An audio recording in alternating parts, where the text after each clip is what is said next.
District Governing Board of March the 23rd, 2016. Maria, would you like to call the roll?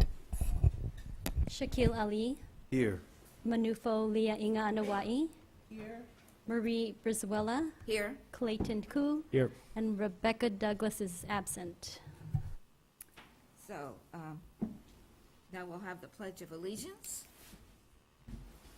Well, Melinda, since you're standing, would you lead us in the pledge? I think the students from Tobias School what are am I expecting to lead the, yeah. They're expecting to lead that. Rewind back. Everybody please stand. There you go. They practiced. She's so cute. Put your right hand over your heart. You may begin. I pledge allegiance to the flag of the United States of America and to the republic for which it stands, one nation, under God, indivisible, with liberty and justice for all. You may please be seated. Thank you. He's a great leader. Yes, very. Okay.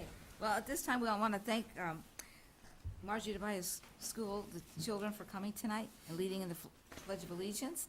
And their teacher, would you like to say anything? They have a presentation in just a minute. Okay. Yeah. Oh, should we wait a minute, or? Were you going to start the presentation? I just thought you wanted to. No, you can wait. Okay. Okay. Wait, just let us know. Sometimes it's an opportunity just for you to say something if you want, but we'll wait till later. Okay. So before we go on, we do have something on our agenda every meeting. It's to review our board meeting guidelines. So if you have not had a chance quickly, you can review them and pick out the ones that you're going to follow tonight, or that you could think about tonight.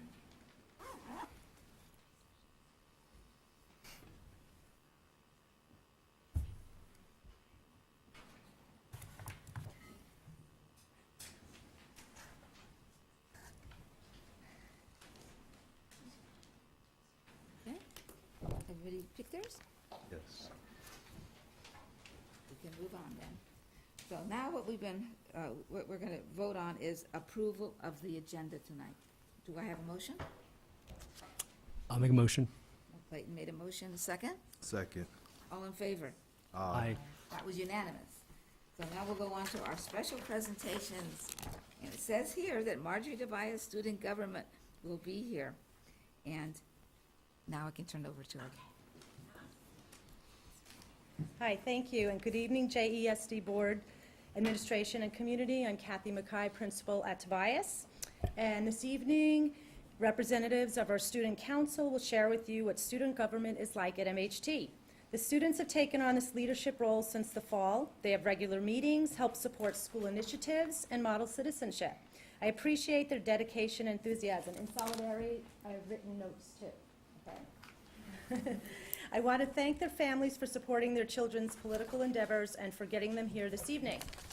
In fact, Cheyenne's family has her out 2 days in a row as she was our 4th grade representative at our spelling bee.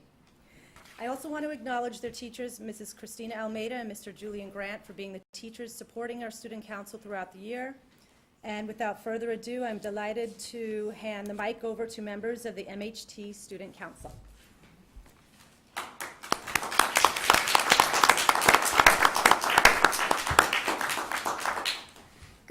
Good evening, JESD School Board and Administration. I am Joy Jin, President of MH Tobias Student Council, and this is Cheyenne, Jesus, Omar, and Izzy.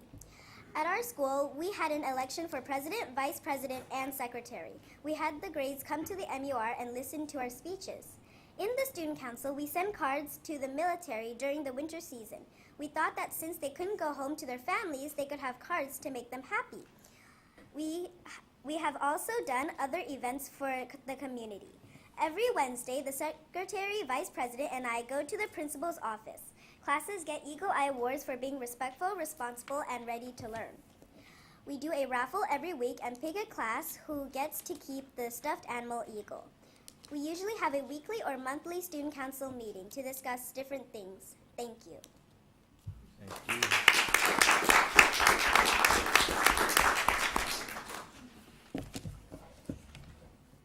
Good evening. Good evening. Good JSID.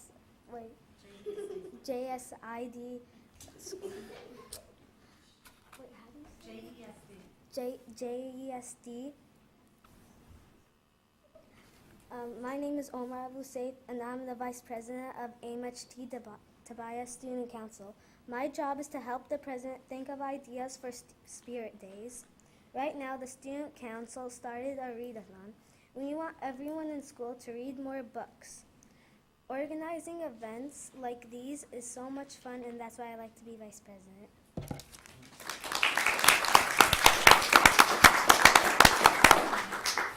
Good evening, JESD School Board and Administration. My name is Cheyenne Paul, and I am Marjorie H. Tobias, Student Council Secretary.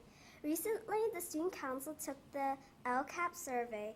Each student was handed a Chromebook and was asked a few questions about improving our school community. Therefore, it went well, and I believe in a student body, it is important that we got a chance to express our opinions. I also want to share about our readathon.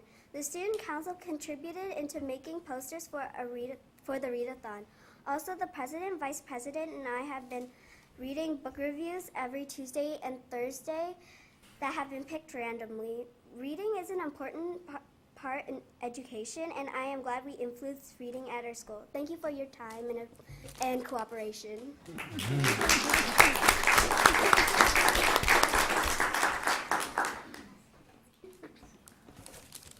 Good evening, JESD School Board and Administration. My name is Jesus Meza. I am a fifth grader at MH Tobias. Today I would like to talk about the canned food drive and how we did it. First, Mr. Grant, one of our teachers, informed Student Council, us, that we should have a canned food drive at one of our meetings. We agreed to this idea. He also said we will make posters to remind the school that we will have the drive. The box for the cans were located next to the office. It was around November and ended in December. I hope the cans helped a lot of people. Thank you for your time.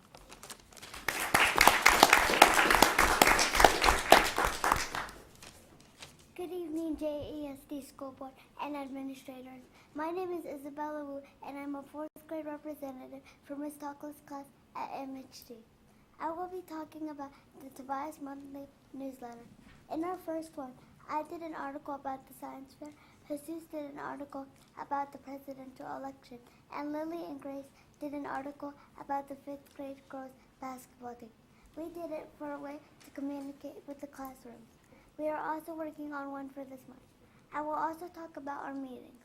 We usually have a weekly meeting every Wednesday. We talk about new business and old business. Thank you.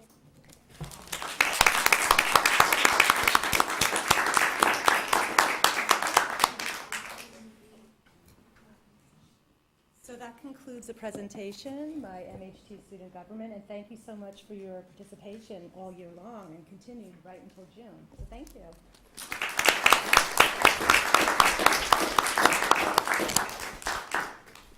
Thank you for coming, students, and after that wonderful presentation, I'm sure that our board members would like to say something to you. Oh, yes. First of all, wow, that was a great job. I'm very, I was surprised to hear about how much you're doing outside the school, because I'm used to student council being for, I guess, like you said, planning events at school and making sure that your school is a better place. But I was really pleased to hear about how you're reaching out to the wider community and our soldiers who are away from their families. And it was interesting hearing also your that you gave input to the LCAP. And I must admit, I haven't filled out the survey yet. I just received the email, but now I'm very inspired to go finish it tonight. So thanks once again, and keep up the great work. Yeah.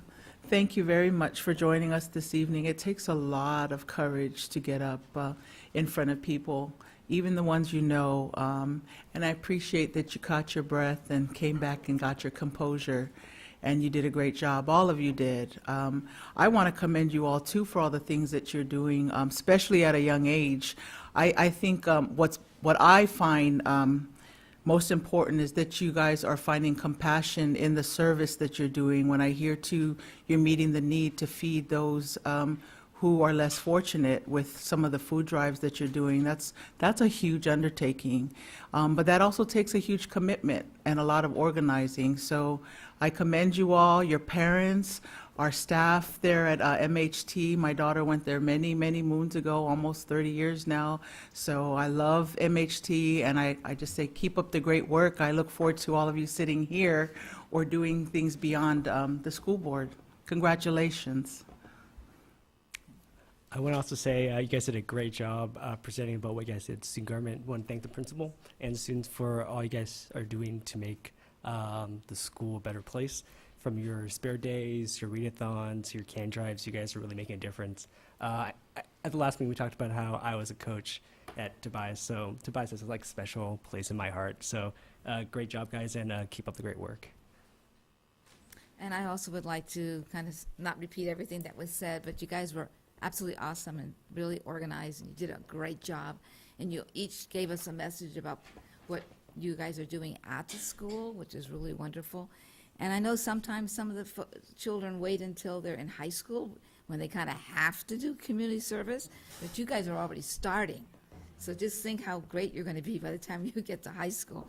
And really, doing this kind of work is really helping other people. And if everybody in this world helped somebody, we would have an awesome world. So you guys are beginning. Stay like that. You're wonderful. And I really appreciate how you addressed us. It was really great. And for, for Joy, you're the president of the Student Council. It's a good thing you're not old enough, or you would be beating Hillary Clinton. You are really tremendous. So keep up. It's really great. Keep it up. So with that, I just want to thank the principal, who's been a teacher there for a while too. She knows the school, knows what everybody's expecting, and I'm for the teacher. You're the one with that does all of the drives and isn't it also the recycling and stuff like that? I think. Oh, okay. But I know that I'm hearing all the time about what you guys are doing. You're passing it on to the students. It's helping our schools as well. Thank you so much for what all the teachers do. And children, I just want to tell you that I knew the real Margie Tobias. And she was a wonderful principal too. And so thank you for keeping the school that has her name up there. Okay? All right. So, anything else? We'll move on to the next item. But before you leave, we do have some certificates. So if you guys want to come, when we call your name, come on up. We'll meet you down there. Huh? Oh, I'm sorry. Wait. Oh, wait a minute. I'm sorry. I see it. Okay, well, I you can saw take that. the last name. Oh, that's favoritism. This one? What? Oh, never mind. Oh, is that the one? No, I don't know. Oh, no, he's got it. Go ahead. Is that right? I can't keep everybody happy.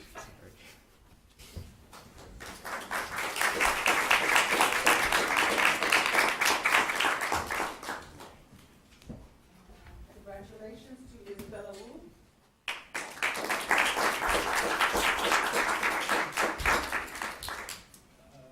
Jesus Mesa.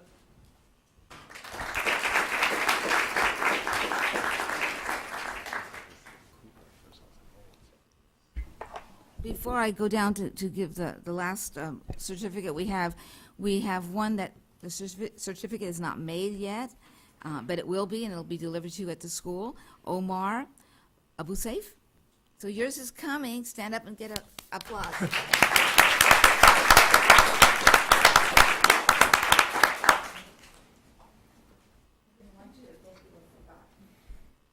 Okay, to shake his hand too. One for Joy Jim.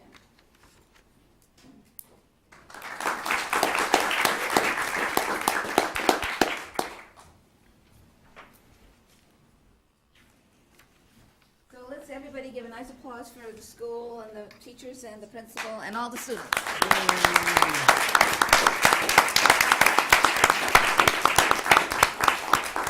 Okay, so let's move on. Okay, so we're going to go on to the next item, which is communications.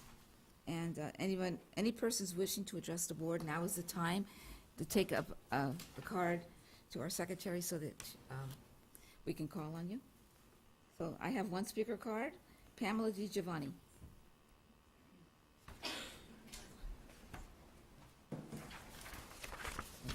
Good evening, honorable members of the board, administrators, teachers, Melinda Dart, and all the members of the audience. I'm here tonight to bring up an issue, to bring awareness to the fact that a recent city council meeting has been a talk about outsourcing our 911 dispatchers. It's a serious issue in part because it will affect our schools. What effects will it have on our schools as far as response time?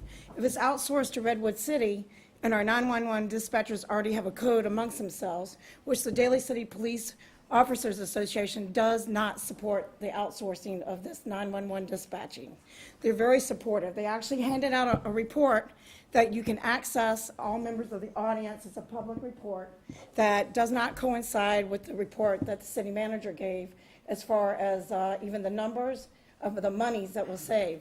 But more importantly, the monies that are saved is the response time in case we have an active shooter in our school or anything happens with our teachers, our staff, injuries to our community at our community events and otherwise. So I would ask that you take a look at it and ask the board and the superintendent and our teachers and members of the audience and those of you listening who are parents and who care about our community. We are a large city of over 100,000 people, and how can we outsource to Redwood City is beyond me. And to ask that the union be moved and to ask them for something that's ridiculous on our public safety. Because even if it's a quarter of a second difference, that can save a life. I held a gun on me in this city. There's a lot of things that have happened in the city, and if I didn't have the response time of that SWAT team, I would not be able to stand in front of you today. So I ask that you take this as a serious, serious issue. It has been postponed, not postponed, but it's been carried over from the February 22nd meeting to April the 12th. And anybody knows how to get in touch with me would be Mr. Vidalis here or any of the board members. I will be happy to make sure that the Daly City Police Officers Association report is handed to you, along with the union has opposed it as well. And for many other reasons, they've tried to coincide with this. This is not what we need to do in our city, and we do not need this kind of budget cuts. So we need to pay attention, and it affects all of us. So I thank you for your time, and bringing up awareness is key, because if we bring our pieces together from our school districts to our city council, I think it's important that everybody here has a stake in this. So thank you for your time. Thank you. Thank you. Thank you. And our next speaker, we will get back to you on that since we can't really discuss it right now. But Superintendent, Mr. Vidalis, you'll look into it for us, won't you? Get back to us. Yeah, I'd be happy to look into this and describe to the board the effects for our schools. Okay, thank you. So now I'd like to call on Melinda Dart, President of AFT.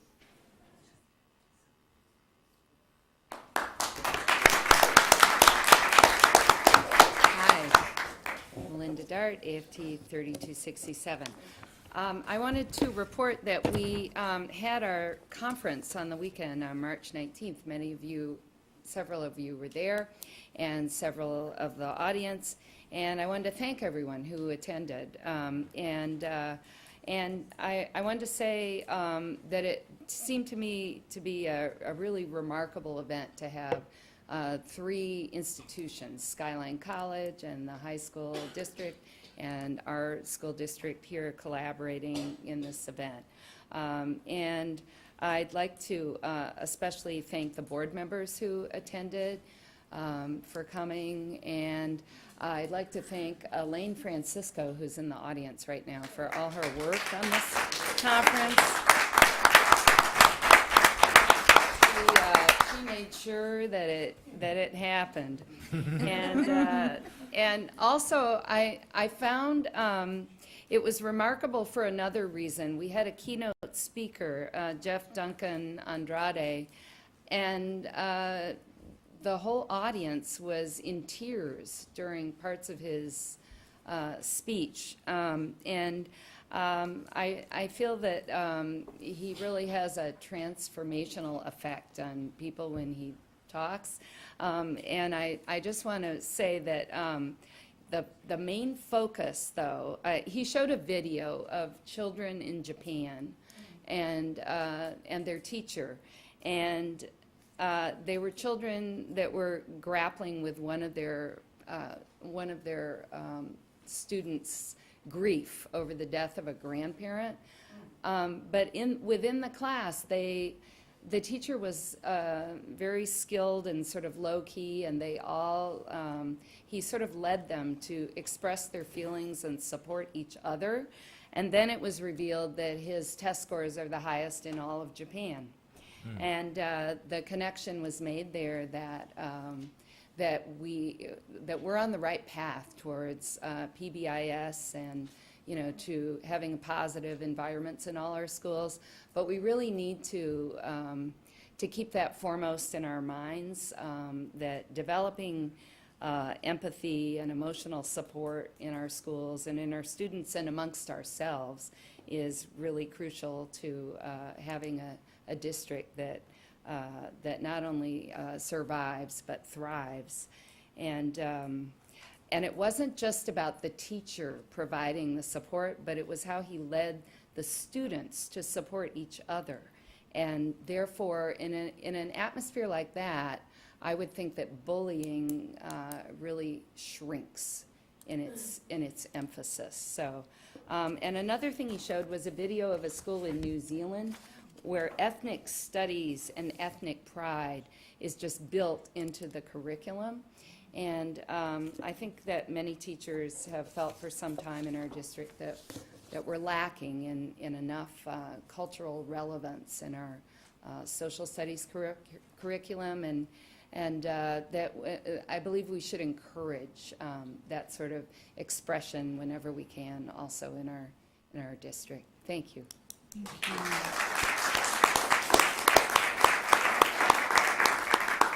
And I did want to point out one more thing. The calendar, the calendar is on this agenda as a consent item. But I believe there are a lot of people in the audience tonight who wish to speak to the calendar. Is that true? Yes. So perhaps we need to remove it from the consent agenda. Okay, Thank you. thank you, Melinda. So, since you brought up about the event at Skyline, I just want to say that I signed up. I had a funeral of a very dear, close friend, and I wasn't able to go, and I'm really wish I would have been there. I would have loved to hear that gentleman speak, but, yeah, it goes like that. Okay, so, let's move on. So, administrators' comments? Want to start with Julie or Jen? Well, I went to our, what is it, was it Master Chef? Is that what it was called? Future Chef, sorry. Well, you know, they'll be on Master Chef soon enough. Future Chef competition at the Central Kitchen, and it was really kind of exciting, and they really plated things well, and we got to eat lots of food, and the kids were really shining, and it was really nice to see the support there, and also it was really nice to see these students who are so young in elementary school in the lower grades coming up and talking, and like was mentioned, to regain their composure if lost is so important, because we all do that sometimes, and that these kids are doing it at this age is remarkable. Amazing. Well, the students aren't here anymore, but I was going to thank them for their service to the community and their school, but also to thank the staff for supporting the student government. Not every school has a student government, so to support that and that leadership at the school is commendable for the staff as well. And then also, I attended last night's spelling bee. I was a final round judge, so we'll be presenting those students to the board at the next board meeting. And then just a couple reminders, next week is spring break for students and staff, and so there is no school for the whole week. And then also, right when we return, it's the window for our Smarter Balance, our state assessment, and so it's all an online assessment, and part of the assessment requires students to listen to video and sounds. And so if families have headphones that they want their child to bring in, it's kind of a bring your own headphone, but we do have some at school. But if they prefer to use their own headphones, they're welcome to do so. But the window is for the month of April and most of May as well. So there'll be the online testing, and we'll let you know results when we get them back. you. I have no comments tonight. No. Keep it in the. And you're going to wait, you're later. Okay, board member acknowledgements and accommodations. Pass. Yeah, okay. This past week, we had the Skylines President's Breakfast, which I certainly appreciated because I loved the drive in the actual initiative, the fact that the president does this breakfast to fundraise for programs that aren't funded at Skyline. And I know that we speak about budget cuts and we speak about how to think out of the box. And I just find it amazing when we see leadership like that, that takes on the challenge to think, what can I do? I've seen this breakfast grow. I saw how small it was when it started, and I think it's amazing that they can now fill the San Francisco conference room with people who I hope left envelopes of any amount at their tables, because I believe in enrichment programs. I know that many of you, if not all of you, believe in that, and we heard that this evening from Ms. Dart, that is something that we saw at the conference that you had presented this past weekend, and that is kind of the binding glue for many of our students, that they're balancing academics and then they're involved in these enrichment programs, which is also a form of release for them because they're able to work from both sides of this wonderful thing we call a brain. And I think it's great. I would love to know how we can be innovative like this president, Dr. Shroud at Skyline, to figure out how we can be out of the box when it comes to funding and how we can maintain funding, not just for our teachers, but for our classrooms. And I had the distinct honor to be at Saturday's Schools Our Children Deserve conference. I was still crying about it on Sunday. Absolutely moved to tears, not just from the conference, but the collaboration that I saw in the team. And my staff were there. I sent out a flyer, but they weren't there because I sent out the flyer. They were there because Elaine sent out the flyer, and I was like, I signed your timesheet, but okay, They had so much respect for you, Elaine. They could not stop talking about you this whole week. And I just want to commend you for your leadership, because that speaks volumes. Because these teachers are teaching children that are eventually going to make it into our school system. And the fact that you continue to infect people with your passion and your drive, you do that for me too. Many of you do, and I just want to thank you for that. I want to thank you for that. I do want to say in particular, I appreciated the opening remarks in Dr. Andrade's keynote speaker. So no pun intended, but if you were there, you know what I'm talking about. So if you weren't there, sorry, I can't share it. But with that said, what I also take great pride in is when he did share those videos from Japan and from New Zealand, which their native name of the country is Aotearoa, the people being Maori and their indigenous people to New Zealand. And what he did is he showed clips of the wonderful school that they have there. He was sick that day. He could barely keep himself together, is what he told me as he was exiting the building that day. And I caught him because I had to tell him, because he did say he has never seen a program like that allows children to release their warrior spirit, take pride in their identity, and they also saw an increase in their testing scores since they started doing those ethnic studies program. I'm talking they went from 0 to up in the high 90s. And this was over 3 years, is what he told me outside. And he's been visiting New Zealand since then. But I told him, I said, you are so wrong, because we have Camp Unity right here in Daly City and have had it for 5 years, now in our 6th year. And we've had it throughout the peninsula all the way up to East Palo Alto and in San Francisco's District 10 and District 11. And what I told him is that we too see the same results. And we have seen the same results. And this program has never seen a child re-enter juvenile justice system since they've been in this program. And I thank people who are involved in that. But we've had great teachers from this district and other districts. We've had teachers. And that's thinking out of the box.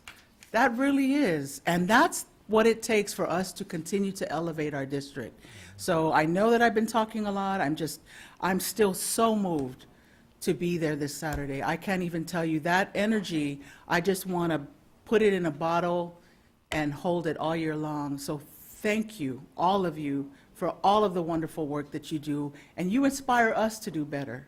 So keep up the great work. Please keep telling us what we can do better. And I thank our administrators, because they do so much that I don't even know how to do. So thank you for filling us with information so that we can make better decisions. And have a great holiday weekend, in case some of you aren't here at the end of the meeting.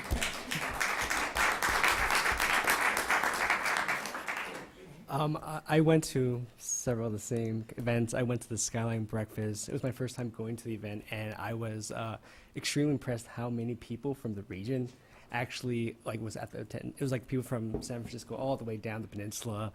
So many people were supportive of higher education and just the dedication of the president, as well as a whole bunch of students and all those different scholarships and funds that the money gives back to. So I was extremely impressed, and it was also a great opportunity to also meet with other leaders from throughout the county and to kind of hear other ideas that they had about how to improve their schools as well.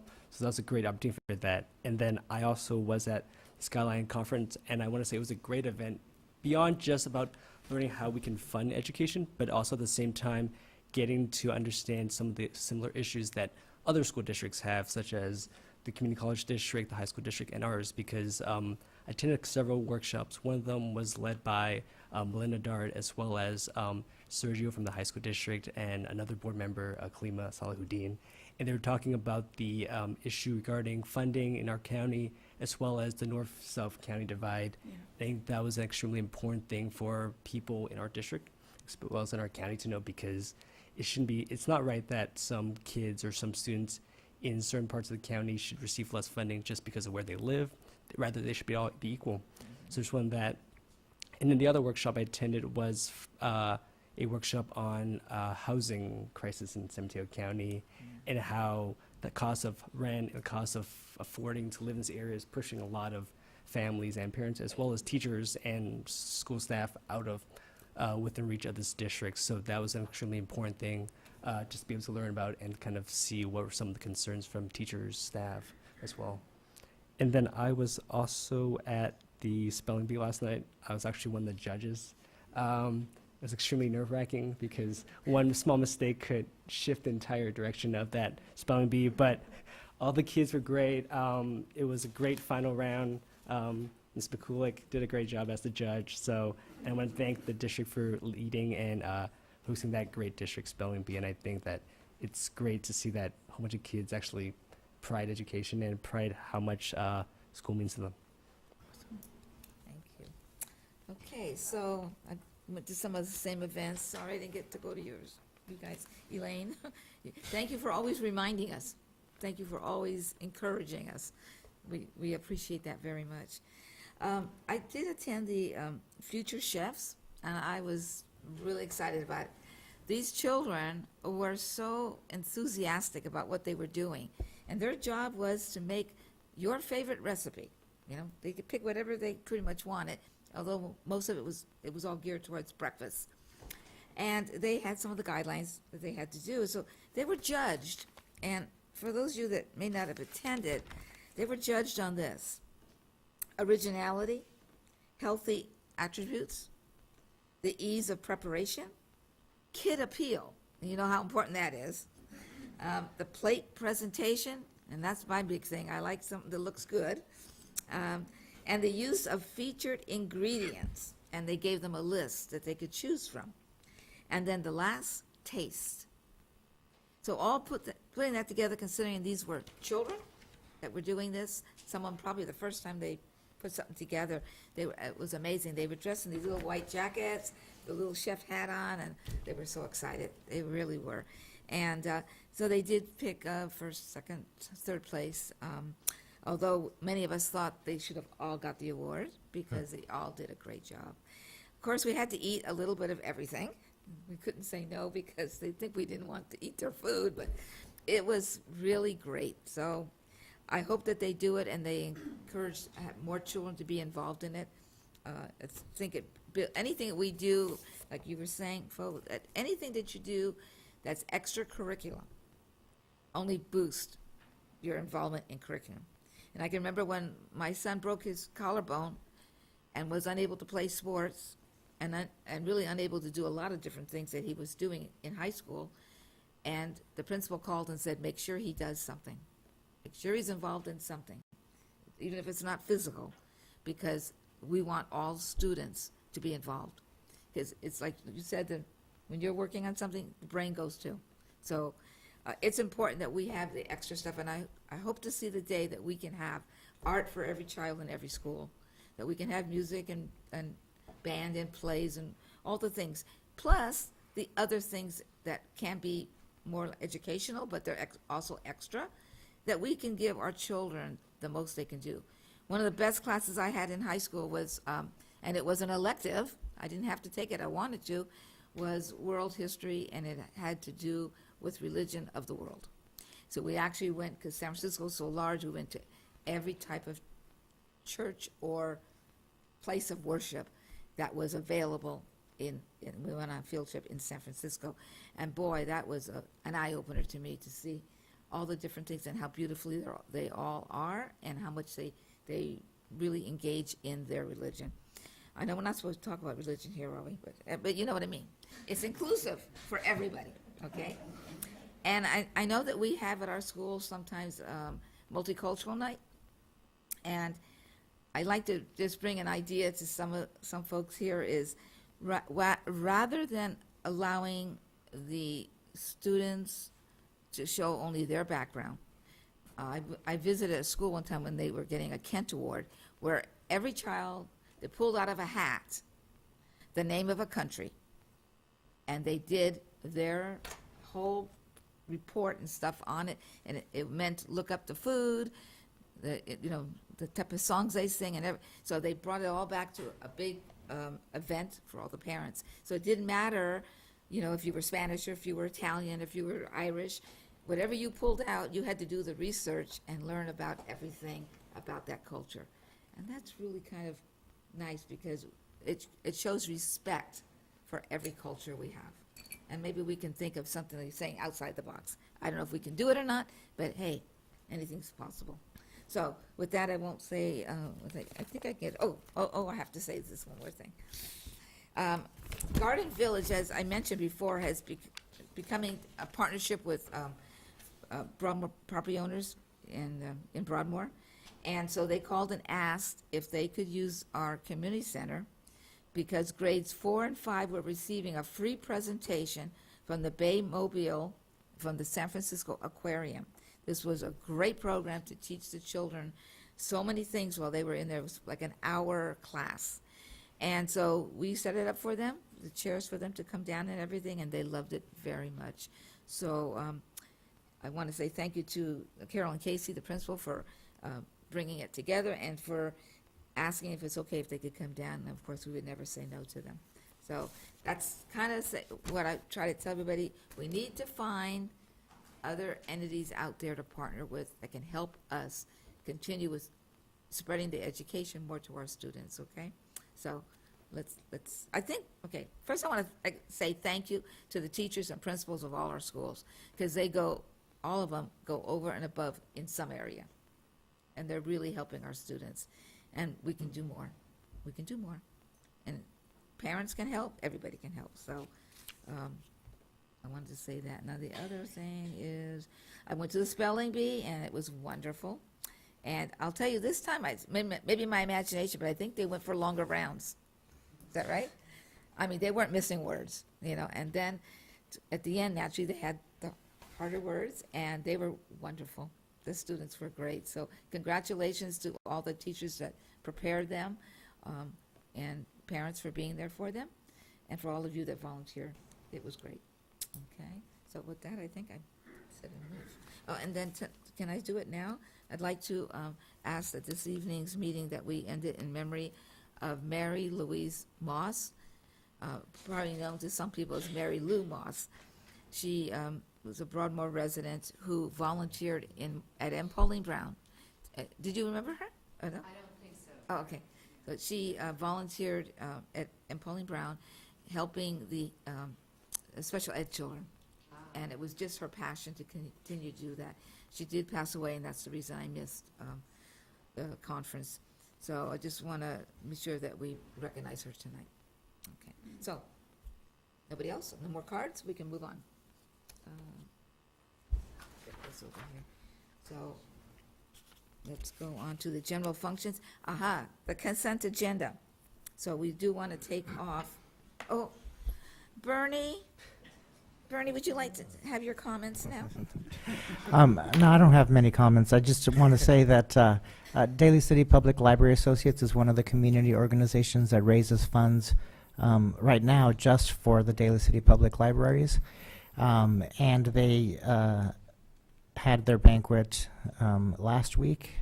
They have 3 projects that they're trying to raise funds for, but they just also completed last year's projects. And I was at the Serramonte main library this week when they opened up their children's area. It's a really nice little preschool-oriented space with little mushroom toadstools for kids to sit on and logs and reading trees. And it's amazing that toddler story time, the number of students, future students who show up there, probably close to 50 or 60 toddlers, running around and playing with letters on magnet boards and sitting down to read books. So it was beautiful to see. So just wanted to say that the Daly City Public Library Associates supports our future students, supports our current students, and our former students, because they're trying to raise funds for teen center upgrades. So it's a great libraries serve a vital purpose in our community, especially after school for many of our students. Thank you, Mr. Vidales. And I also attended that event that was held on Tuesday, March 15th, and this organization is raising a lot of funds, which is really great. But I wanted to thank Mr. Vidales for being on their board now. When I got the letter from them, I saw his name and I said, oh, great, this is what we need to get that connection. So thank you for giving your extra time up too to help support the libraries. I appreciate that. Okay, so now we can go to the consent agenda, and the item was, Melinda? 8C. So we can remove 8C. That'd be Okay, great. So, I'd like to move that we take item 8C off the consent agenda. Second? second, okay, it was a motion and a second. All in favor? Aye. Aye, okay.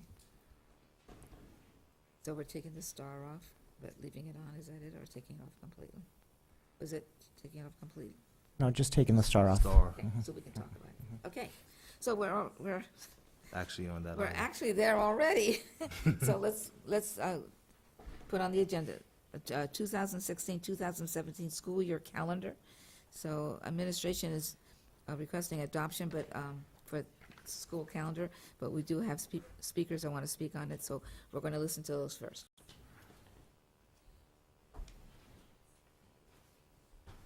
So, Nathalie, is it, it's just Natalie, sorry, I was trying to say the TH. I'm sorry. Good evening, Natalie. everybody. How are you? Good evening. Just real quick, I just wanted to point out that I know there was a vote amongst the staff in regards to the winter break on the calendar, and I know that's not specifically on there, but we have a lot of students that are from immigrant families at our school, and many of them over the winter break travel to other countries. So they usually take those 2 weeks to travel. If we have our winter break that late, it's very likely that we will have many students absent that week or taking independent studies that week because they need an extended period of travel time. And of course, those are the parents that can't speak to you because they may speak other languages, so I'm being their voice tonight.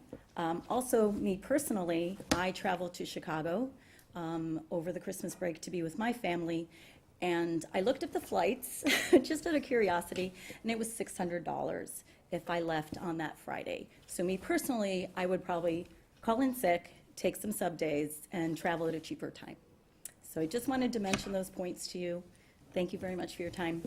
So, Thank you. I'm kind of confused. What is it exactly that you're asking us to do?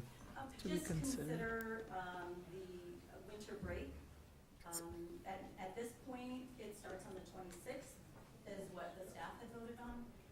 So that's, I would, yes, so to leave on Christmas Eve, or to have families travel on Christmas Eve, long distances would be.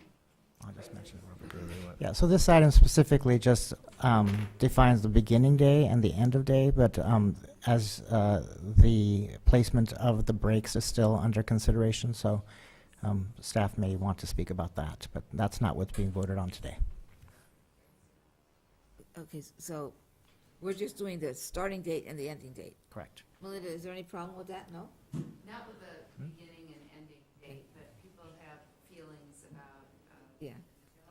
Yeah, we have another speaker, so I'm gonna call on the speaker as well, but I think I'm getting the clearer message now. Okay, Sandy Lineberger, Barker? Is she here? Oh, there you are, I'm sorry. That's okay. I'm sitting over there. I know, I thought you were. I don't need to speak right now if we're only discussing the beginning and ending dates. I mean, I could wait for a different time if that's more appropriate. I'm on the calendar committee. I mean, I don't know if I should speak now or.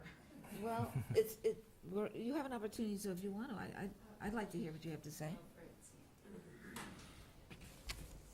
Good evening. I'm Sandy Linebarger, one of the school nurses, and I have had the opportunity to serve on the calendar committee for several years.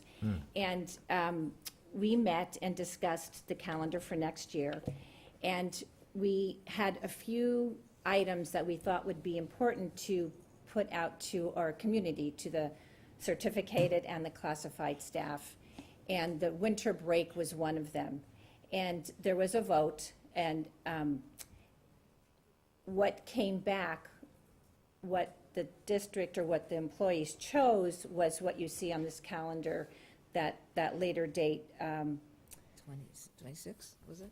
Wait a minute. Right, the week, so I think our last day, the 23rd, I think was going to be a half day, and then coming back on the 9th. So I'm just saying that that's what the teachers and the staff had voted for, and just to consider that and to honor that decision that our district voted on. That's it. Thank you. Thank you. Okay, so, Do we have any say-so over that? What was that? Do we have any say-so over this? negotiation. It's under negotiation, so we would discuss that later. Right now, the board is only voting beginning of school, end of school. So it's clear that the only thing we vote on tonight is starting date and ending date, and we will hear more because it's under negotiations. Okay. All right, so is that, I have a quick question. Yes. Does it line up, I guess, close to the other school districts in the area, like Pacifico School District, the high school district? I haven't looked at their calendars. Yeah, we haven't looked at the elementary school district. We're making effort to align it with our high school district, so it's more a discussion for that. However, the start dates and end dates are not as early as the high schools. I think they begin like August 10th or maybe earlier than that. They also end like right around Memorial Day, end of May. And but starting days and end dates tend to be fairly in line with the other elementary school districts, give or take a couple days. but I've always thought that the high school district and the elementary should try to be the same, because that means someone is missing their classes if one's taking care of the siblings, if the parents are working, so, at one time it was more together. Again, it's a shame we're not, but, I wish, but they do, I think, Melinda, you might know, don't they do like a 2-year calendar or something? They've been doing one-year calendars. The primary reason the high school district has moved so early is because they attempt to be done with their semester by the time that the winter holiday rolls around, to give students a rest and a break from feeling like they need to study or prepare for a large project, which was causing a lot of wintertime angst for families who had to help their students go to libraries and do research papers and stuff. So they try to just be done, and then they start their new semester when they return. I had a question about the calendar dates. Well, I guess because many are speaking to the winter break, and I understand, or at least my understanding is from what I'm hearing, is that it is the staff and/or committees that are assigned that discuss and put forth their recommendations.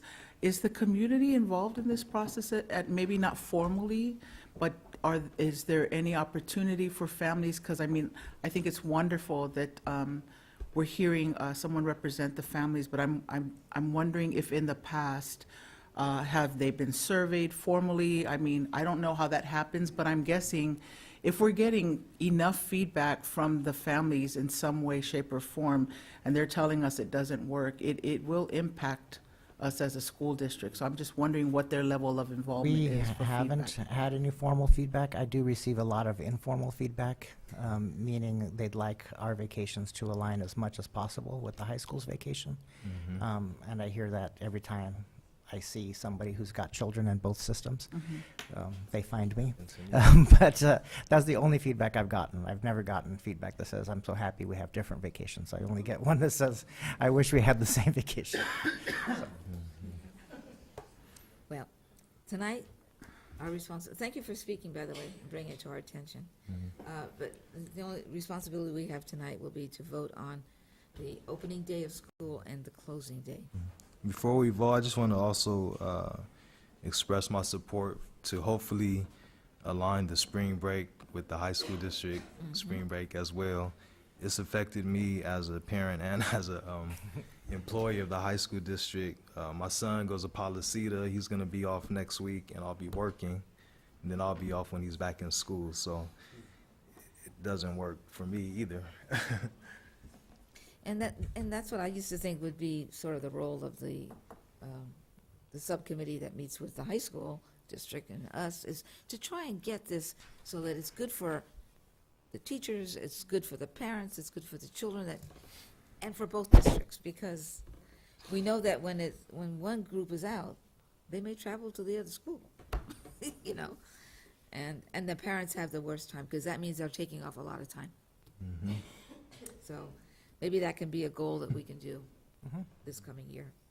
So in the meantime, do I hear a vote to have the opening and closing dates now? I move to approve the adoption of the opening and closing dates for the 2016-2017 school calendar.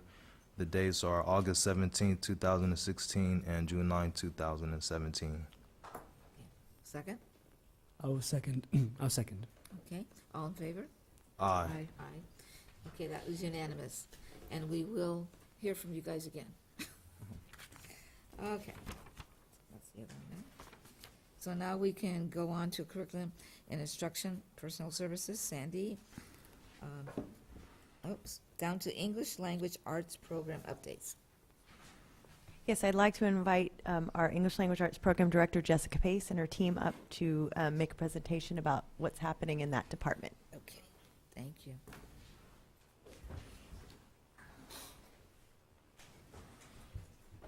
Just press it. Oh, look at that. All right. This is a darling picture. Thank you.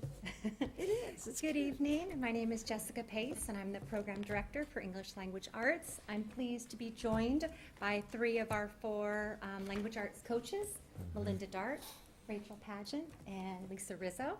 And the 4 of us will be speaking tonight, letting you know some updates on data and also what's going on in our department. So we'll start with our data. This is data of our most recent English Language Arts benchmark. All students in 2nd through 8th grade were involved in this assessment. Currently, as of January 2016, we have 31% of our students proficient on end-of-year grade level standards. And we're excited that we have 41% of our students as of January in the approaching benchmark standard range. So we feel very comfortable that we're in a good spot to meet our CAS goal of 48% of our students proficient when students take this upcoming test in April and May, as Sandy was referring to.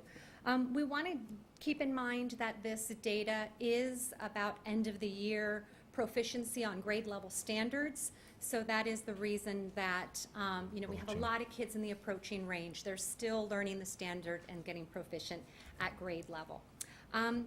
This benchmark assessment is multiple choice and it's done on the computer. So we're working to give students an experience with taking some online testing before they go and they take the state exams. But this assessment does not include some of the performance tasks or the writing that is also required in the state tests. So we've been working with our teachers and our students to develop the writing program and to give more students experience in our new K-8 writing workshop writing program. So we're going to talk a little bit about our efforts around coaching and professional development and how we are working to support our students and our staff at meeting our LCAP goals. And I'm going to turn it on over to Lisa. All right, so we have, with Jessica at the helm, we have 3.6 English language arts coaches in our department, and that strange number reflects the fact that Melinda splits her coaching duties with her union duties. So this year we have been coaching 27 teachers, and these are teachers who volunteered to participate in our program and have made a 2-year commitment to work with us. I'd like to point out that all the photographs you're going to see in this presentation are of teachers and students from Ben Franklin with whom I've been working as a coach this year, and these just give a little snapshot of the writing workshop program we've focused on this year. To give further support to teachers in the district, we consult informally with teachers who request us, such as teachers new in the district. Another example, I was asked by teachers, all the language arts teachers at Ben Franklin, to work with them to help them roll out writing workshop. We met during one of their early release times on Wednesdays, and I met with all teachers, even those I wasn't coaching. Our coaching model consists of a regular meeting cycle, pre-observation, then a classroom observation, followed by a post-observation debriefing. And we collaborate with each of our coachee teachers at least twice a month, and this comes to approximately 236 hours per month of collaboration with teachers as coaching. And during these hours of collaboration, we mentor teachers to reflect upon and refine their content knowledge and delivery of curriculum. And as a result of this work, we've done the math. This year alone, we have had 1,123 students who have directly benefited from our coaching program because of the work we're doing with our teachers. Awesome. I think the sky's opened up. Another important way that we support our teachers is through, the English language department supports our teachers and staff is through professional development. This school year, our ELA department developed and presented 24 days of professional development. Our PD days are designed to deepen knowledge of and prepare teachers and staff to implement our district initiatives, which are 1, structured student talk, which is the same as the California Commons Core Speaking Listening Standard number 1, collaborative conversations. Number 2, another district initiative is to align our ELA instruction with the Common Core shifts with a focus on academic vocabulary, using text evidence and writing to show their students' understanding of the big ideas of a text, comprehending text. And finally, our new writing program, which is writing workshop, units of study for grades kindergarten through 8th grade. And this year, 241 teachers and staff members have participated in our professional development days. In fact, I was fortunate enough to have one of our board members, who is not here today, Dr. Douglas, attended one of my writing workshop sessions at our Institute Day in January. It was very fun having her there. And we would also like to extend an invitation to any of the board members if you would like to come during, pardon me, during any of our PD sessions. You're welcome. One of the best ways to foster change in a district is through meaningful staff development, and we are proud that we in the ELA department have been able to offer relevant, ongoing support to our teachers and staff in the form of regular professional development. Thank you. So writing workshop is actually in the LCAP. It is in the LCAP under Goal 2, Professional Learning for All Staff. And teachers were very highly proficient at returning their LCAP surveys or filling in the online forms. So I think it was 66% of teachers returned the survey thus far. There's still time for the second round, though. And writing workshop was the second most requested item that teachers were seeking in PD, along with tech integration training. So knowing that, our plan next year is to offer more professional development on writing workshop for new teachers in August and for all teachers on the 3 institute days that are scheduled throughout the year. The first one being before school starts. Last year, all the teachers got a writing workshop kit and began to delve into it, but there's a lot of materials in that kit, and we will focus on going further into the techniques and the units that are in there. And we will do that especially with our teams that we coach through coaching, but also through the professional development. Writing workshop in its newest incarnation, because it's been around for years, 30-some years, but it's been rewritten, and it now incorporates the Common Core standards. And so knowing that, we continue to deepen our own understanding of those standards.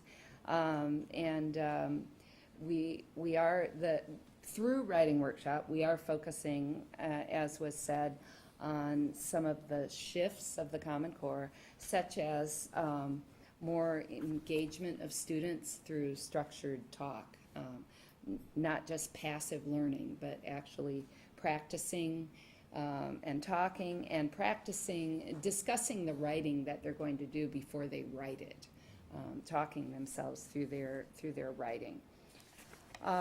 So we know that one of the best skills that we can give our students is the ability to write clearly. And we know that from our conversations with the high school district and the community college district. And we know that that's an area where we can grow, and we feel that students are already growing through this program.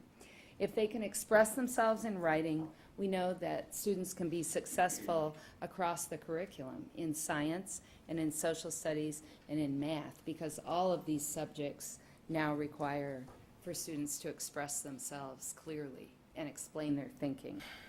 And another wonderful thing about writing workshop is that it's highly individualized. So students start from wherever they are, and wherever they are is fine, and then from that point we move them forward. And it allows the proficient writer to excel, and there's no holding anyone back, and everyone progresses at their own rate towards a common goal. Right. Thank you. May I? All right. Well, first of all, thanks for all the great work you do. I know I've said over and over again how I personally value professional development for all of us. I do have a few questions, and it's kind of based on the conversations we've already been having tonight. So the first one is, how does your coaching address the needs of underperforming students in the district? Well, One way is that we're constantly looking at our student data to make instructional decisions. And so we take into account where all of our students are, and then the coach is working with the classroom teacher to figure out what are the needs of the classroom and how to move forward. So we're constantly looking at data to make those decisions. All right. And what about the idea, I think you mentioned earlier about culture. Do you address that at all in the coaching, as part of your coaching for the teachers to help them work with the students? I think that our coaches work really hard to build a close relationship with the teachers that they're coaching. And we often work on, our individual mindsets and sort of our perceptions on what things are happening, and that gets embedded into the work that we're doing. But really our focus is on the students in those classrooms and how do we best meet their needs, and taking into account what that relationship between the coach and the teacher looks like, so that it feels safe for that teacher to be able to try some new things, take some risks, deepen themselves, so that we can best service our students.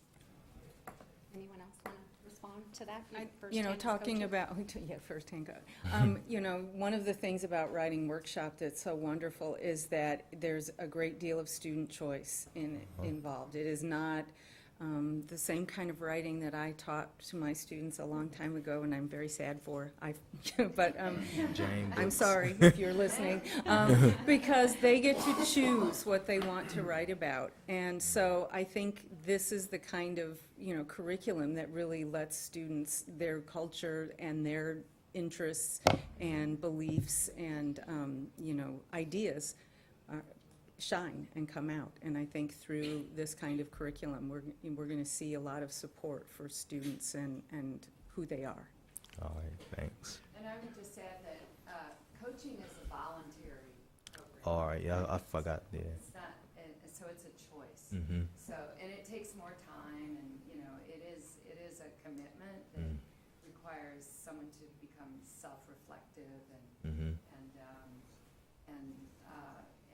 it's difficult. It's difficult to schedule it in and all those things. But teachers that choose it want it, and therefore they're not feeling coerced or and they have a say in how it goes because it's something you do together. All right, thanks. Thank you for your presentation. It certainly has been enlightening for me. I do want to say that I would love to know the schedule for your PD days, because I would love to be a part of as many as I can. Additionally, I'm super impressed with the 236 hours a month, especially considering this is a voluntary effort from your teachers. This is something, just as you have stated, Melinda, is not something that they have to do. It's not mandatory. You are taking this on in addition to everything else that you're doing. So that impressed me right away. And I'm glad you actually touched on some of the areas I was interested, because you did see, I saw the percentages, 41% approaching, 28 needing improvement, and 31 proficiency. I did want to ask, in those percentages, where do children underperforming and/or those with learning differences or special ed students, are they also in that percentage, or they are included in those percentages? All students, no disaggregated data. Okay. Every child that took the test. We had many students, even who are in our newcomers classes, whose teachers decided they were going to take the exam to have that experience of the online assessment. And then twice a year, when we give the benchmark, there's an opportunity for teachers to take a look at that data, to disaggregate it, and to really start focusing in and using that information for their small group instruction, as well as any re-engagement or reteaching that they want to have happen. And it's just a snapshot at that moment of sort of where kids are on their path to getting to the end of the year of proficiency on standards. Awesome. So my two last items were, I also want to say that I love the individualized push, because we definitely have to let our students start where they're at. I think that's so important. And I think it's, and being a mother of a child with learning differences and many other special needs, the fact that people are teaching her now in that way has been like night and day. We see rainbows every day because of that. So I'm very thankful for that approach. I love that you touched on culture, and I loved your response when you said it's student choice, because as someone who loves writing, who's kept a journal since I was in 3rd grade, so that's a long time. And as a parent, and I try not to let my husband read the ones pre our marriage, but a lot of stuff in there. We're on TV. A lot of stuff. Hi, honey. Yeah, so. Do it. But what I do want to say, I loved what you said, that it was student choice, because what I have found with my many years of working with students and encouraging their writing, when they get to write about what they want to, they will fill those pages. And what I've also learned that, because culturally, we are not writers. In my culture in the Pacific, we are, our tradition is oral tradition. So we teach that at Camp Unity, and I know that for a fact that's something that they teach at the school that Dr. Andrade had shared. So the fact that children are empowered with that choice is huge to me. And I know that you guys are seeing that. And it's just wonderful. And you gave 1123 as your count. I'm looking forward to that number reaching to every student in the district. So thank you, thank you, thank you. And I look forward to getting those dates. I just want to say thank you for your presentation. It was extremely informative for me as a new board member, just be able to kind of understand more of what you guys do on a daily basis, and to commend you guys for all the work that you guys do for our teachers as well as for our students. So I just want to say thank you again so much. Well, also, thank you guys for all that you do, and I know that teachers appreciate it. One teacher mentioned to me how important it was that someone sat down with her. That makes me want to get and dance. And I know how important it is, this whole new system of teaching now. I can imagine some teachers feel just a little bit maybe nervous about it, or maybe confused or lost. But you guys have done a great job, because I hear good things about, they feel better about what they're doing. So thank you for making it easier for them, which also comes down to the children.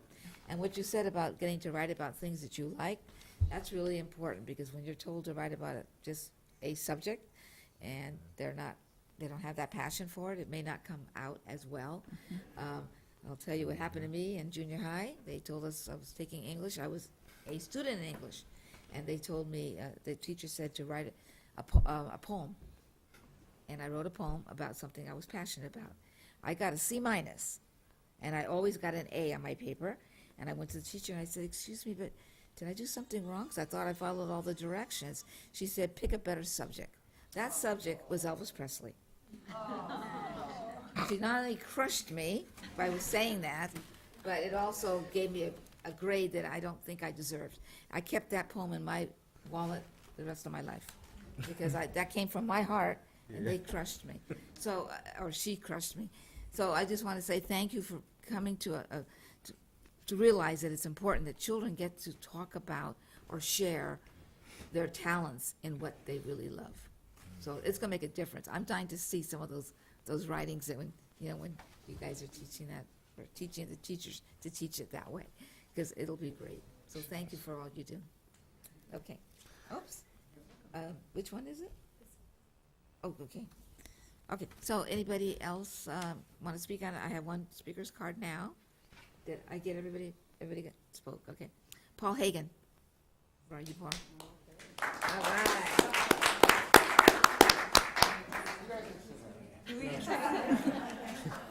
Thank you.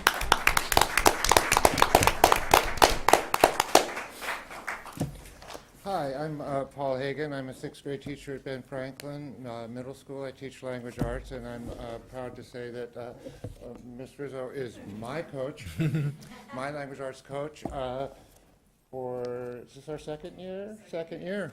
I've been teaching soon to hit 28 years in the district, and I know, I always accept coaching. To me, it's a wonderful thing that the district offers. And I just wanted to back up what you've heard. You hear it from a teacher, from the other side. Especially the writing workshop program. I just wanted to speak to that briefly because what Ms. Rizzo said is so true, and we've seen it. I see it in my classroom.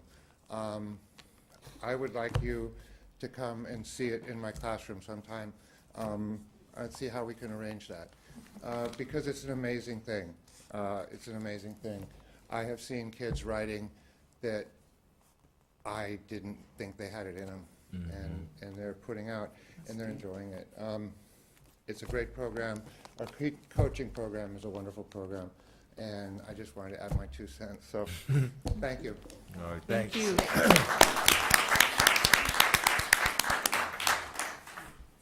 Okay, so, yes, please. I want to visit your classroom. Okay, so we can move on now to, let's see, I turned my page already. Item D, summer learning and beginning teacher support updates information. Jennifer.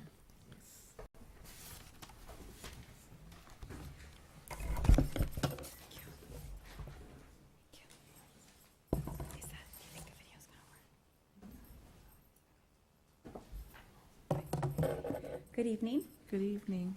My name is Jennifer LaRock, and many of you may know me as either a site principal at Thomas Edison or Daniel Webster. But this year, I have had the pleasure to work on 2 special assignments. I've been working on new teacher support and recruitment and our new summer learning program with the Big Lift grant. And tonight, I'd like to give you an update on the 2 exciting programs at Jefferson. As you may have heard, the state of California is having a teacher shortage.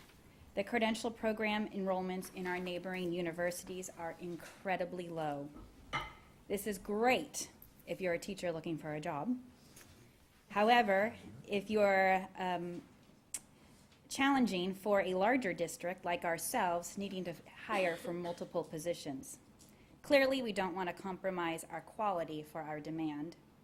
And this year, we've taken a reflective look at our hiring recruitment process and our new teacher support to ensure we are a competitive and a desired district. This year, we hired 48 certificated teachers. A huge thank you to Mr. Valente's office and Roberta Libran in the HR office who processed and welcomed all these teachers this fall. Of those teachers, 16 of them participated in our BITSA supporting coaching program. I'm jumping on the coaching bandwagon. BITSA stands for Beginning Teacher Support and Assessment. BITSA is a mandatory induction program for new teachers in the state of California, which at the end of a 2-year cycle, a successful cycle program, they will receive their clear teaching credential for the state of California. New teachers have an option. They can choose to clear their credential through university classes, or they can enroll in a BITSA program. At Jefferson, we offer BITSA participation to all of our new teachers. The majority of our teachers do select the 2-year BITSA program to clear their credential. If you notice up on the slides, it gives you a bullet point of what the BITSA program entails. It's a 2-year support coach for a new teacher. The support coaches meet with their new teachers either weekly to bi-monthly. They collaborate in planning and reflecting cycles to clear a credential. Every new teacher has to participate in 18 hours of professional development, and there is a fee for this program that we pay towards the county, and the district pays for that for the new teachers if they chose that selection. Last spring, it was our hope to apply to Sacramento to become an independent induction institution to allow Jefferson to design and create a customized BITSA induction program, aligning the Jefferson vision and initiatives to the work the new teachers need to engage in to meet the requirements to clear their credential. It was our hope that Jefferson would be an accredited induction institution recognized by Sacramento. This process would include a deep reflection on our coaching, our support, and our vision as educators. The 200-plus application was a collaboration which was to be led by myself and supported by a small team.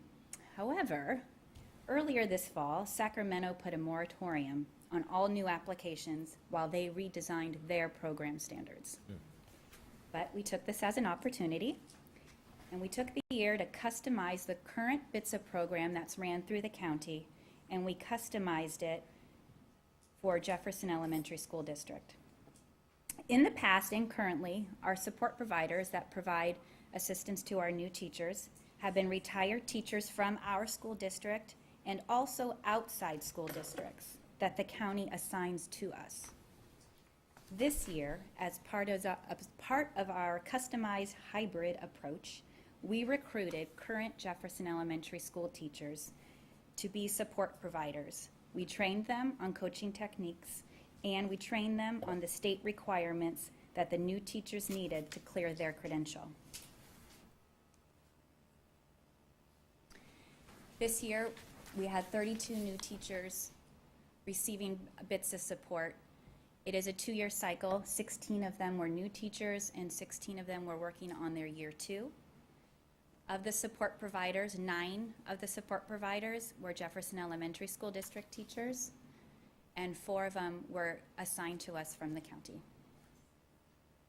The feedback we received from the new teachers that had a Jefferson Elementary School District support provider was very positive.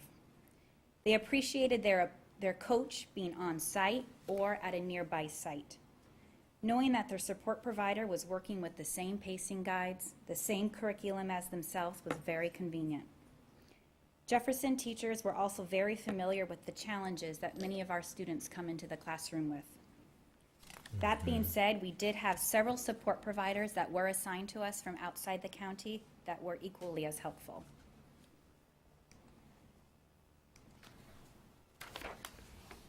Just last month, the moratorium for the induction applications was lifted, and this summer we will learn the new program standards and better understand if we will move forward in applying to be an independent accreditation institution.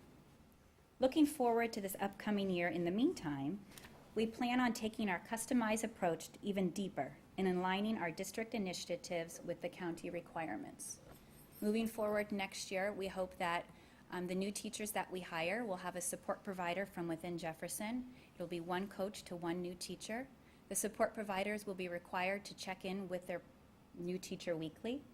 They are going to co-create 1 lesson plan a month based on site goals. The support providers are encouraged to observe a participating teacher once a trimester, giving them time in the classroom with the new teacher. And participating teachers are encouraged to then flip-flop that and go observe veteran teachers once a trimester. And the support provider, it will assist the participating teacher through 3 cycles of inquiry based on the CTSP, which is, will help them clear their credential at the end of the 2-year cycle. So we have all the supports in place, but before we can support and coach these new teachers, we need them.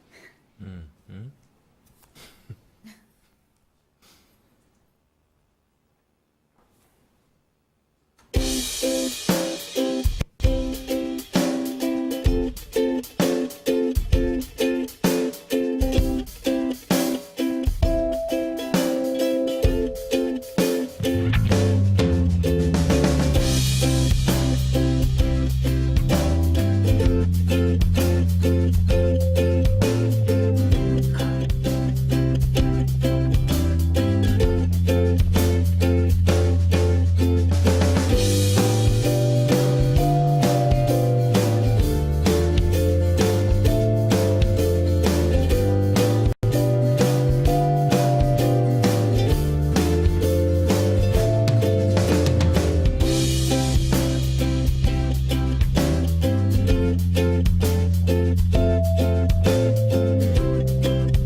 It's our goal to be fully staffed going into summer and come back in August charged and ready to inspire, coach, and challenge. How you done? Hey, you want to play with it? Let's go.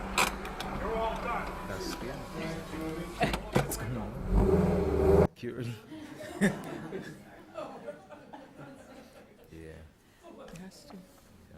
I can do it.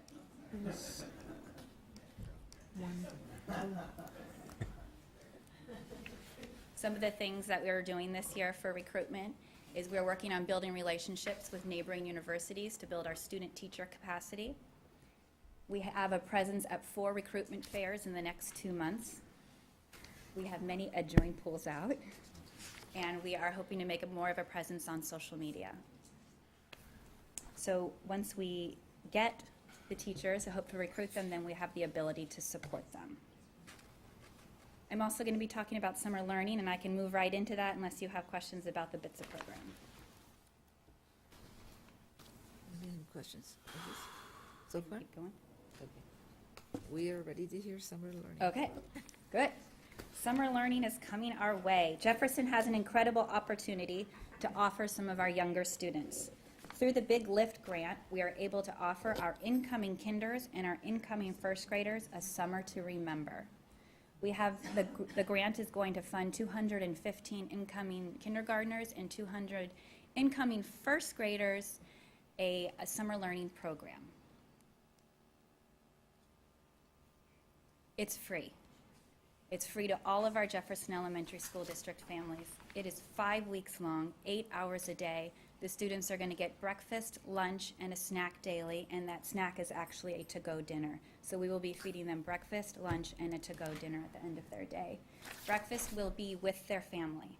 So their whole family, siblings are allowed to join for the breakfast portion, and then when the school bell rings, the family will leave and the children will stay for 8 hours. Every Friday, the parents and families will also be invited in to engage in some family activities and celebrations of all their learning through the week. The focus is academic enrichment and physical support, and once again, it is completely free to our families. A day in the life of one of our incoming kindergartners or incoming first graders will start with their family breakfast at 8:30.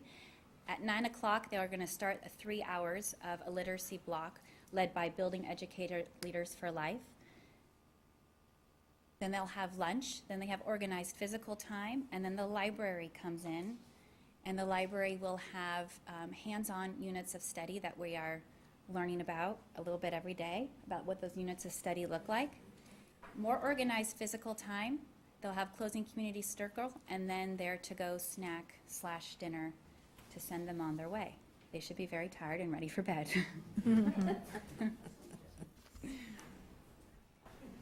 Because we are having almost 415 students this summer as one of our programs, we have lots of positions to fill. We have about 26 teachers. We're going to be at 2 different sites. Each site will have 2 coaches full-time. We'll have office managers, instructional aides all day, and site administrators at each site. A little bit information for the students that are going to be attending. Information will be going out to the families after spring break. We'll have in-person registration as well as flyers that will be going home. It's an 8:30 to 4:30 program, and the 2 sites that we'll be holding it at is Thomas Edison and John F. Kennedy.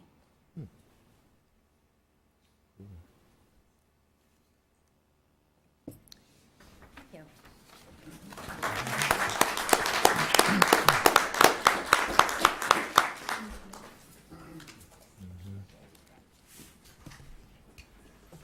Any questions?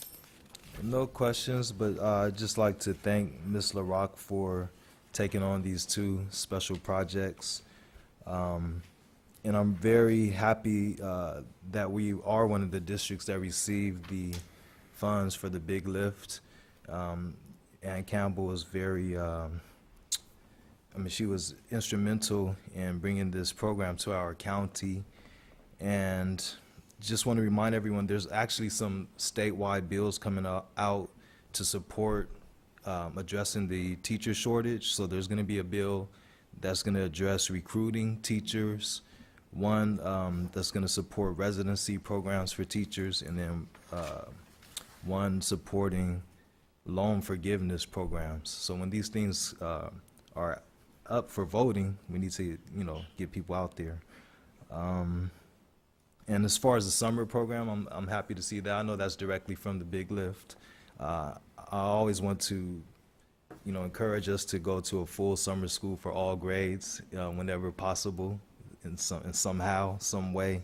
One thing I didn't mention is that the grant does have room to grow. So the following summer, we're going to bring on second grade, and then the following summer after that, we'll bring on third grade. Right. So, yeah, I'm glad to see that, and hopefully we'll extend it all the way up to 8th grade. Especially, it's our job here to monitor what the district is doing and suggest changes if possible.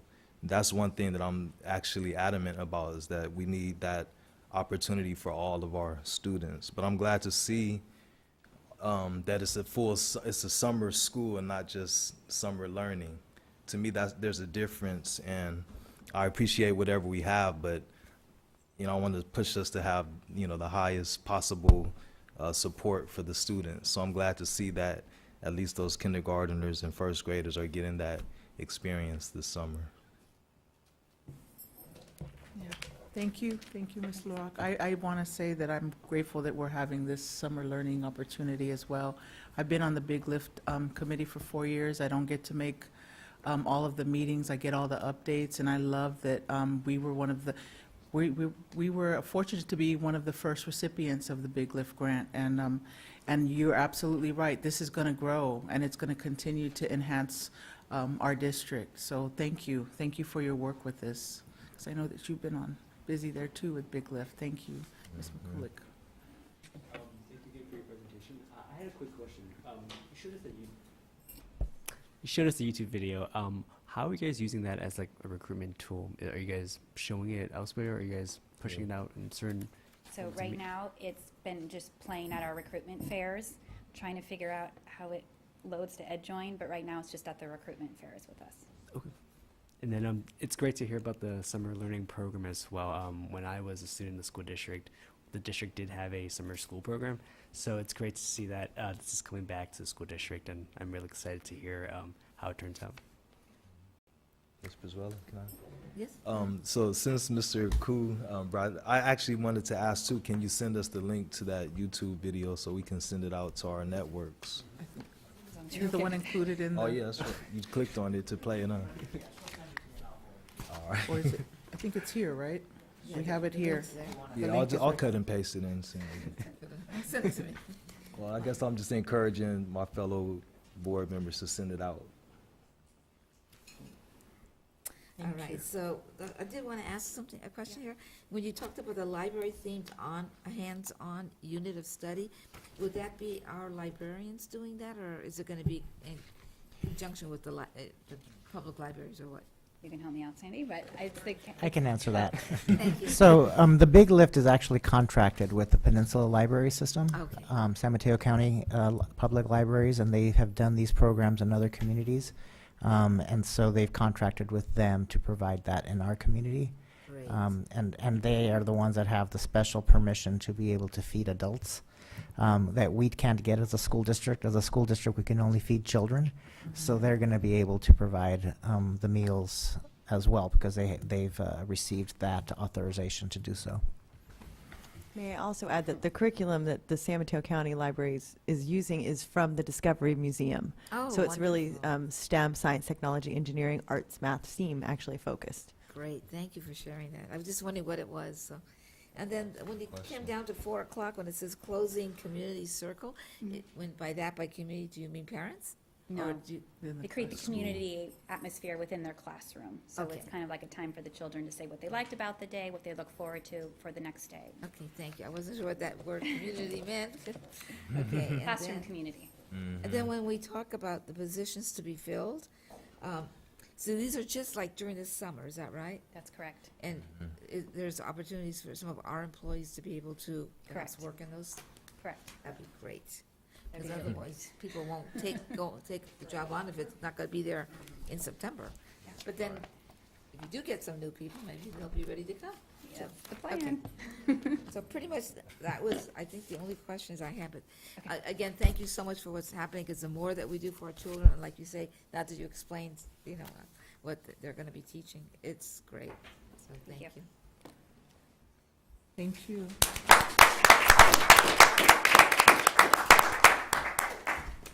All right, so we can move on now.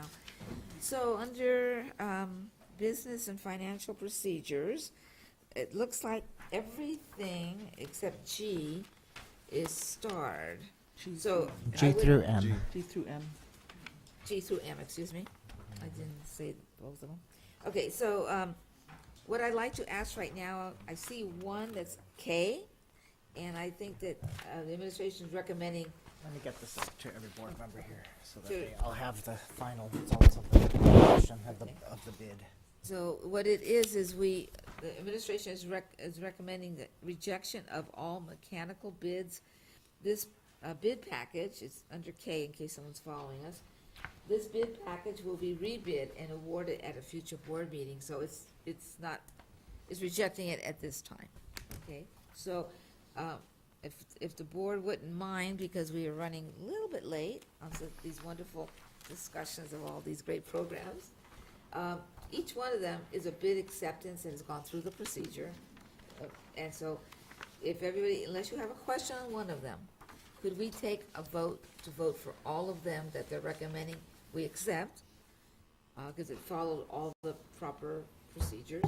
And then we can also reject item K, unless you have questions and we can wait.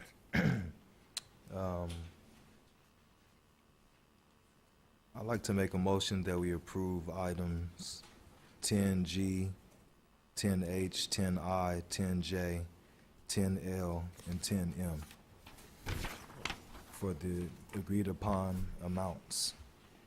Okay? And do you want to include on that the rejection one? I kind of wanted to do it separately, Okay, but. that's fine. That's fine. Okay, so we have a motion. Do we have a second? I will second that. All in favor? Aye. All right.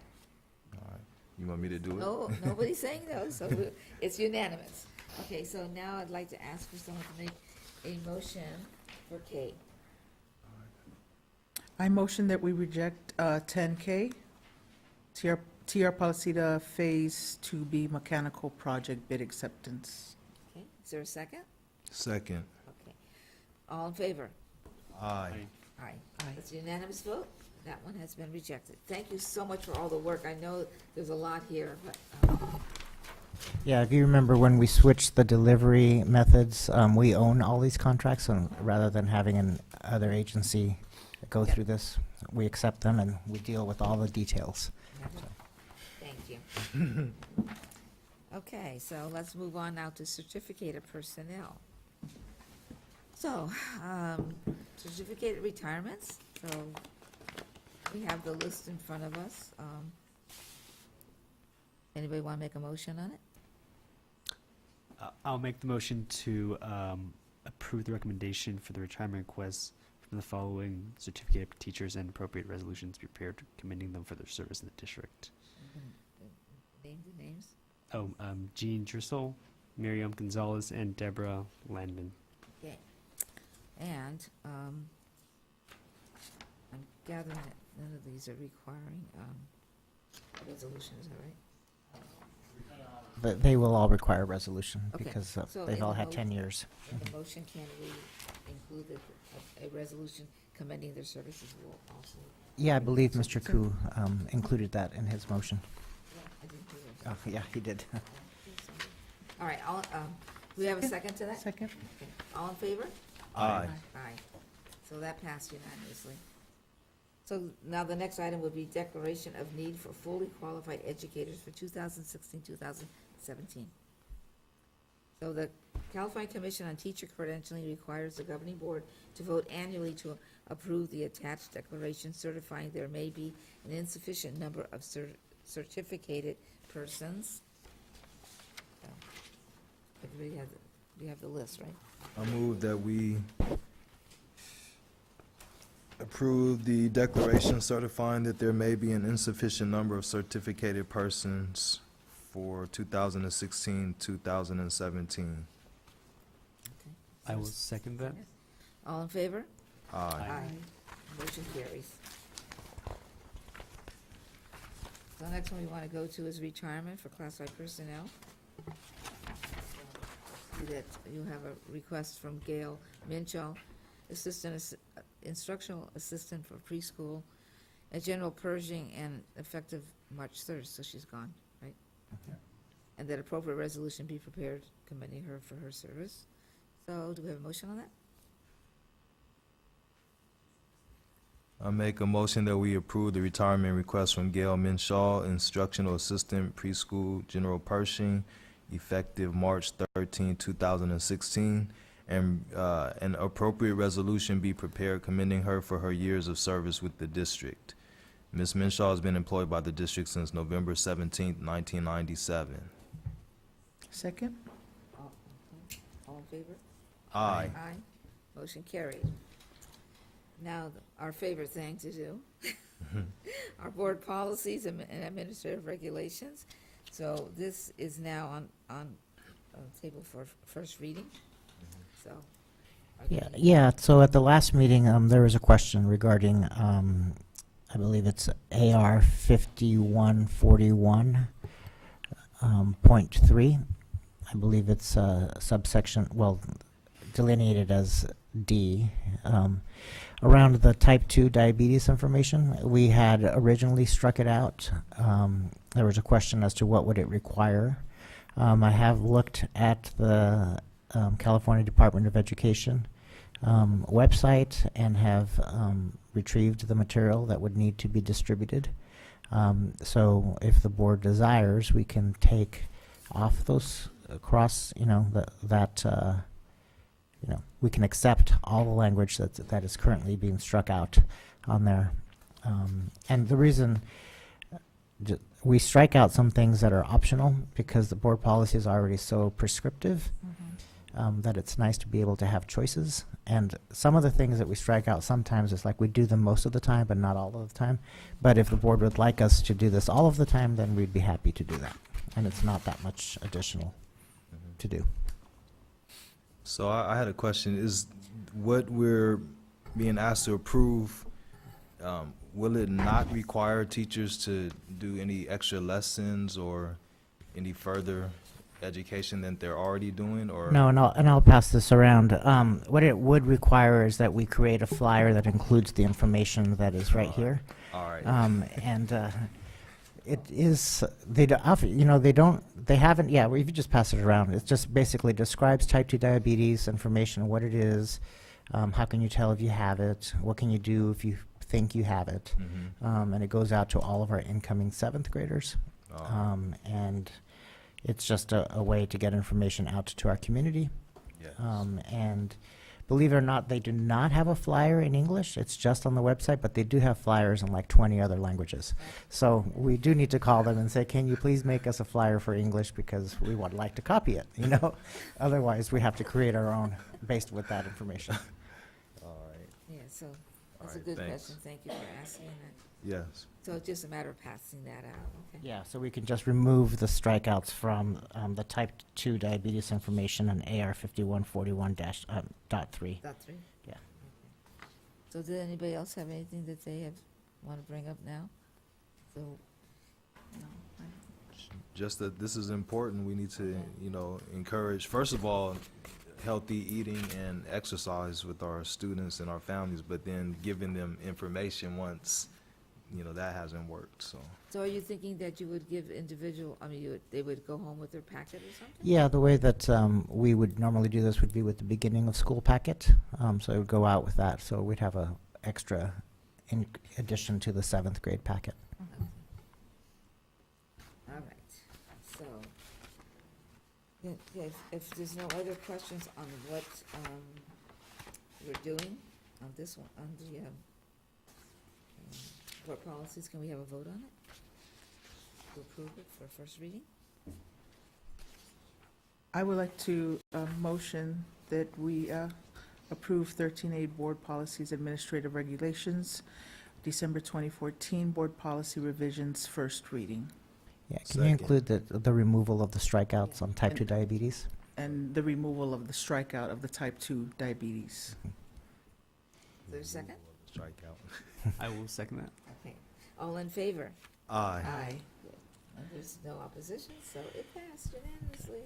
And that will come back for full approval at our next meeting then. Thank you. And I did want to mention with regards to diabetes and many other chronic diseases that there's great organizations that also do presentations and leave models for the classroom to use, especially around oral health, because a lot of times when we speak of health, we're speaking from the neck down. And oral health is so connected to diabetes and to other chronic diseases. And I know very specifically working with many populations of color that distinction is never really made and that connection's not really made. And I would love to see when we do move forward in talking about health education, that we consider oral health and the importance of those messages touching our families. And I would be more than happy to share those resources with you. I know off the top of my head, Health Trust is one of the great organizations here that do that work and do that with schools. Yeah, maybe something that our wellness committee can take on. I forget which board member serves on the wellness committee. Is it Dr. Douglas? Is it you? Yeah. It's you? Okay. Why don't you bring that to the wellness committee? That would be something, that would be something that the committee can utilize. Okay. So, we voted on this, right? Yeah, okay. So number 14, reports from board members on professional development. So I have down here that, well, you'll be doing it and Clayton, so who's first? Ladies first, okay. Thanks, Clayton. Anytime. I could not do the one here in Burlingame due to a prior commitment, so I actually did the conference in Anaheim, and I think that I got lucky doing it a year into my term, because had I done it early on, I don't think I would be able to really capture everything that was reviewed for me at this training, at these workshops. I took note of a lot of things that I think for me was very fruitful, especially around learning about the budgets and learning about governance. And I think even more importantly is really understanding and defining our role as board members, and reviewing accountability, and that we're not here to micromanage. I think that's very important, because I think sometimes people lose sight. I have seen it on other boards where people lose sight and they think, oh, my role here is to micromanage and to tell you what you're not doing. But the presenters that day, the 2 days were amazing, because on both days there was such consistent messaging when they spoke about all of the topics. They actually, it seemed like they actually were, it was one person. And I thought that part was amazing. If I were to close my eyes and not look at the person doing each training, the 4 trainings, the workshops that I went, it was so fluid for me that when they spoke, even about when we were touching on LCAP and we were talking about different areas in the budget, which is, for me, is not my strength, it was so clear to me. It was so clear to me, and when we were able to hear about things that are happening up north, and their example of what they do and their governance team, and how it's working really, really well for them, I thought, wow, it was just amazing for me to hear. I unfortunately had a very bad experience, which took me out of half of the workshops, not throughout, I would miss some workshops, is that during the first day while I was in the workshop, my jewelry was stolen out of my room and my snacks were opened. And so the reason why I bring it up is because the way it was handled was very unfortunate. And I had shared that with CSBA, that we put a lot of money into these conferences, and we need to be very mindful of where we hold these conferences.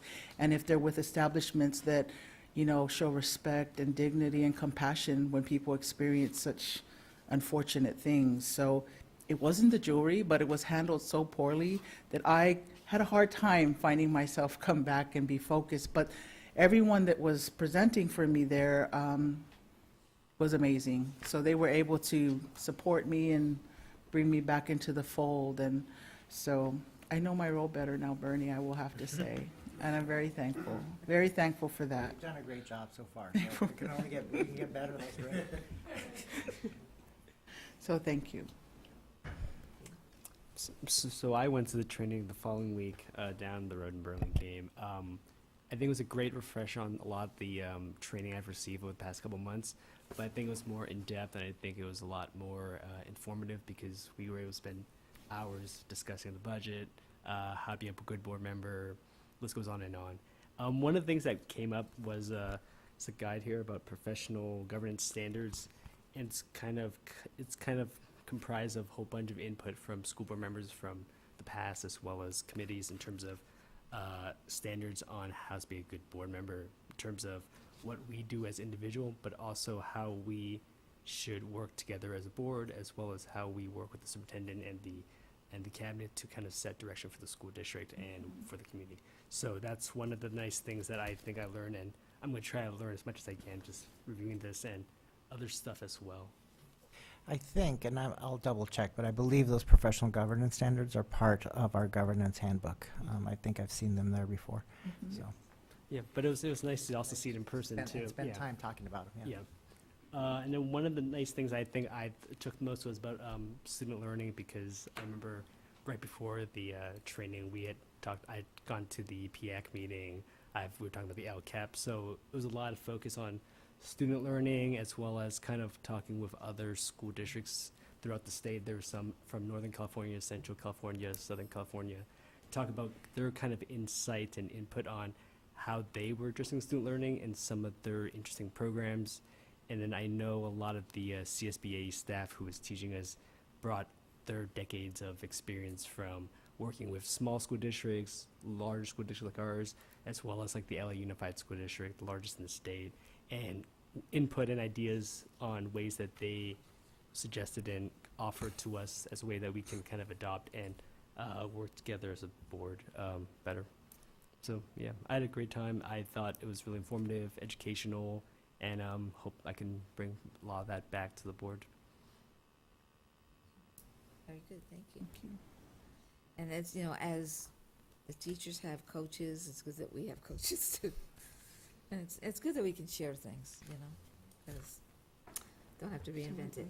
So we can now go on to board member comments, reports, and reflections on the board meeting guidelines. So, Shaquille, do you want to be first? To share what you selected. I selected that we will listen actively to all ideas. We will listen openly without preparing responses. And I know it's part of the job of a board member to be a good listener and to take in all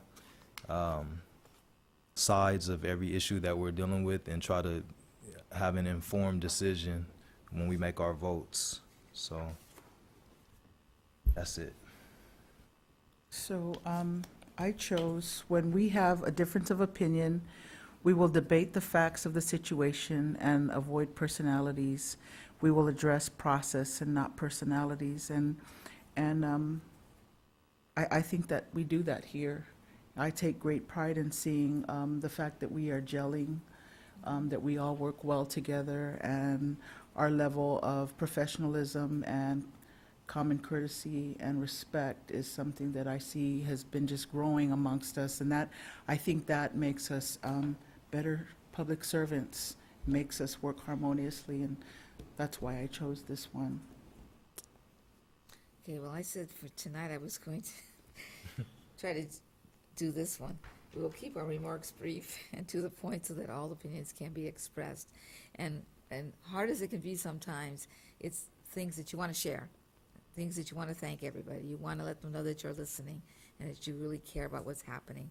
So I think we did it, and we're not too much off our time limit. I kept looking at the time, hoping I can steer this meeting on time, and we have. But I just want to say that for all the ideas that you guys are saying and sharing, it's really important because we all can't be in the same place at the same time, nor are we all versed in every aspect of the district. So it's good that we share with each other and that we listen. So listening's important. and being open-minded and being polite and kind, and also maybe also being a partner to help some of the ideas you have happen in our district. So, did I forget you? Oh. Just I picked, we will stay focused on our goals and avoid getting sidetracked.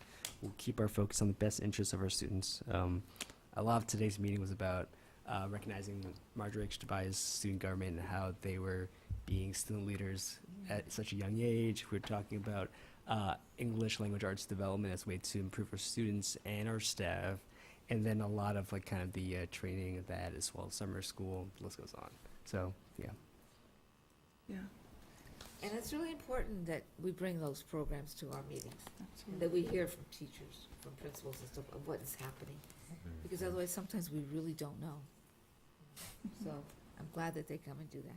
Marie, can I mention one thing? I wanted to say that I did bring this up when I was at CSBA, and they were like, we're gonna try that too. So Yeah. Wow. I need to share it with you because I actually had 3 different school districts because when I took a picture of this and sent it back to them, and they are now incorporating this. They thought it was great, so I wanted to share that. I said, this is what we do at our, and they're like, wow, that's great, we should do that too, so that maybe if we look at it at the beginning of the meeting, we will stay focused.